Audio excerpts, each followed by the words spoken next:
contre une attaque de l'ennemi. Rappelez-vous de ce verset 1 Jean 3,8. Le Fils de Dieu a été manifesté pour détruire les œuvres du diable. Non pas que vous ayez paru pour les détruire, mais Christ a été manifesté pour détruire les œuvres du diable. La bataille a été livrée et gagnée par lui. Et ce qu'il attend de vous, c'est simplement que vous vous serviez de sa victoire. Faisant en tout temps par l'Esprit toutes sortes de prières et de supplications, veillant à cela. Une fois que vous aurez compris ce qu'est cette guerre et ce que sont ces forces qui vous entourent et les embûches du diable pour vous attirer, vous veillerez toujours. Vous ne pourrez plus vous permettre d'avoir des écarts de langage.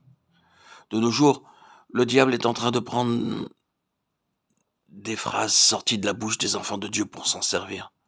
Il peut aussi mettre une phrase dans la bouche d'un serviteur de Dieu. Maintenant, comme jadis, lorsqu'il se servit de la bouche de Pierre. Et alors, il incite les hommes à s'en emparer et à se quereller à ce sujet. Si chacun de nous parvient à prendre cette position de victoire et à la maintenir, le Seigneur mènera son Église à la victoire, à mesure que nous prierons pour tous les saints. L'agneau vaincra et ceux qui demeurent en lui vaincront aussi avec lui. Non pas ceux qui marchent dans la sphère terrestre et combattent pour eux-mêmes et pour leur Église, mais ceux qui marchent avec lui et sont vainqueurs. Apocalypse 3, 21. Celui qui vaincra, je le ferai asseoir sur mon trône, comme moi-même j'ai vaincu, et me suis assis sur le trône de mon Père. Voici une place près de moi, dit-il dans Exode 33, 21, et je vous invite à occuper cette place près de moi. De nos jours, Dieu a besoin d'une armée de vainqueurs pour frayer le chemin, à travers les forces sataniques, jusqu'au cœur de Dieu.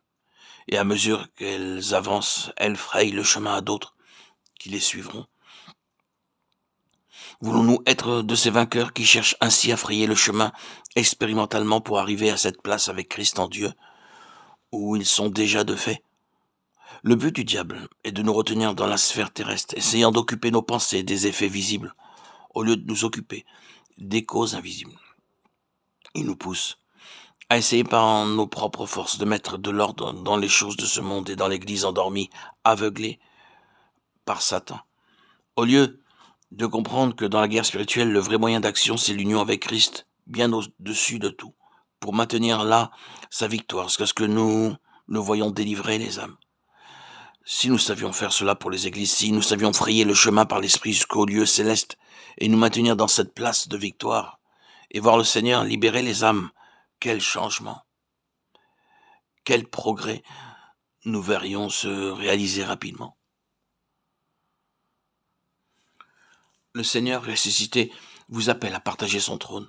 Il dit, voici une place près de moi. Je vous donne ce message de sa part.